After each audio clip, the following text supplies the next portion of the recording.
Hi neighbors, welcome back to my YouTube channel.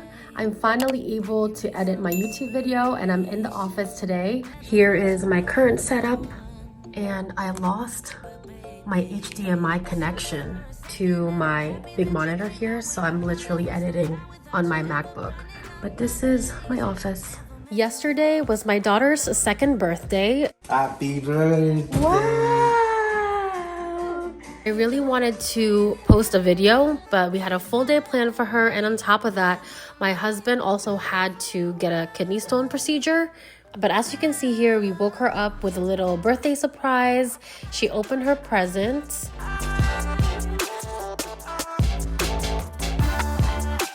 We tried to wait for my husband to finish and then go with us to the mall to go to Build-A-Bear, but he wasn't feeling well and he needed to rest after his procedures. So I took Brielle with my sister to the mall. I really wanted her to go because on your kid's birthday, they pay their age for a special bear. So since Brielle turned 2, she only had to pay $2 for this bear.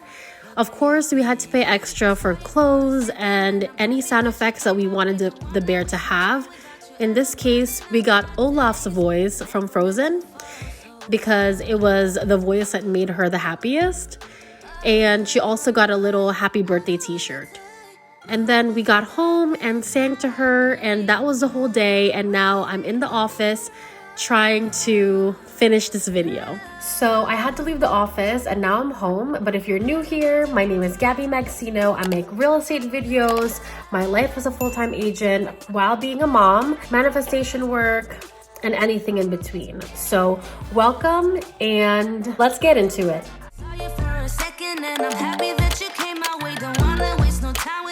Looking back at all of your past messages and comments, a lot of you really want me to give a breakdown of how much it costs to buy a house. So in this video, I'm going to break down all the costs of buying a property outside of just a down payment. As you know, if you've been watching some of my older videos, you don't need 20% down to buy a home. Basically, the most popular loans that a lot of first-time home buyer uses are FHA, conventional, VA, and USDA loans. If you use an FHA loan, you can put down as low as 3.5% down.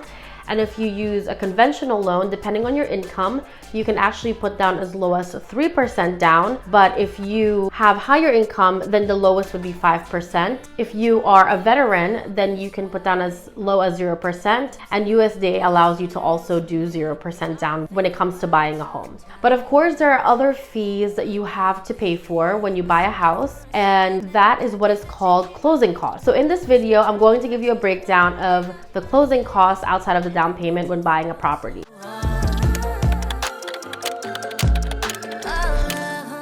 I know that a lot of people always talk about how much down payment you need in order to buy a property, but there are extra fees that you would have to pay for outside of the down payment that you need to take account for when you are buying a property. Once you find a property that you like and you put an offer on it, the first fee that you would have to pay for is the earnest money deposit. Basically letting them know that you are serious, that you will put in a deposit and make sure that you will move forward with this transaction to the best of your ability and not back out for no reason. That is typically about 1 to 3%. I wouldn't really call that an extra fee since that's a part of the down payment. This is the first cost that you're gonna see that's going to be taken out of your bank account. And then once you send your deposit, typically it's going to be given to your buyer's attorney or the seller's attorney. It really doesn't matter. Sometimes it's held by the seller's attorney. I always put it that the buyer's attorneys are going to hold it, but sometimes the seller's attorney is going to ask for them to hold the deposit. But either way, it's going to be your attorney or the seller's attorney that's going to be holding the deposit. After that, the next step is for you to go get a home inspection. So basically, when you're buying a house, you need to do all of your due diligence on the property to make sure that the house is not falling apart.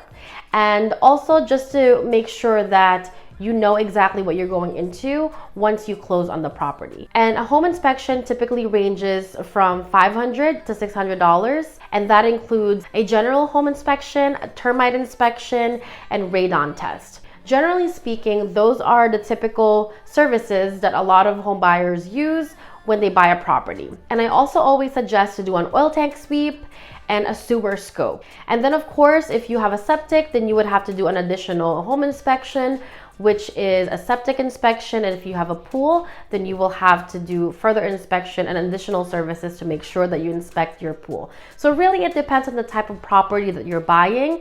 The next fee that you're going to pay for upfront, which typically happens around the same time you do your home inspection or after, it really depends if you feel that there's going to be some major issues that could come up. So the next fee that you're going to pay for upfront is ordering a bank appraisal. And basically all it means is an appraiser is going to come to the property just to make sure that the property is actually valued at how much you're paying for.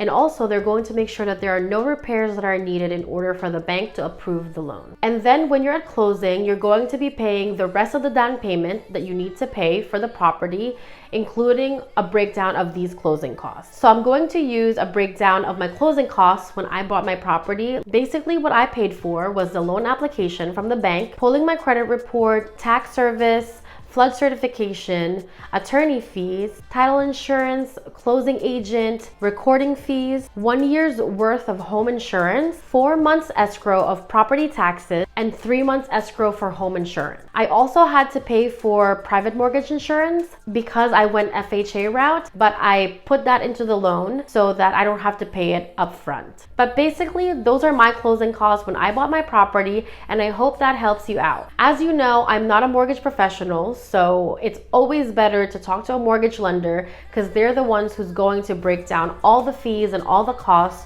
of what you have to bring at the closing table. So when you go to the closing table or your settlement date, you're going to have to bring in your cash to close, which is basically all the money that you need to bring in when you add in your down payment plus your closing cost minus the deposit that you already put down on the property before you went under contract. And I hope this video helps.